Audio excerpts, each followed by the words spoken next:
हम हई प्रमोद प्रेमी गांव के बात बताइले जे तरी जे समझेला ओकरा के ओ भाषा में समझाइले। गांव बारात कौनो जुलूस में बाजता जब डीजे, गांव बारात कौनो जुलूस में बाजता जब डीजे, आ घरे केहू के आंगया नहीं खेजा तबो लोगवा करता बीजे।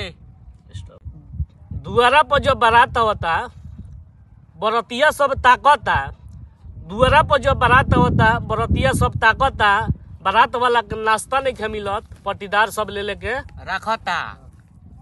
केहू नहीं खेजात, ओकरा दुआरा तक केहू नहीं खेजात जेकरा दुआर पर ऑर्केस्ट्रा ना नाच बा, लोगवा तो सही दूरे रहता जैसे कइले कोनो बड़का घाट बा।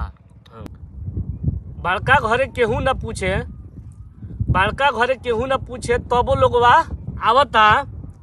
गोइला पर भले नाश्ता न मिले, गोलिया पर भले नाश्ता न मिले, सब लोगवा ओकरे गुणवा गावता।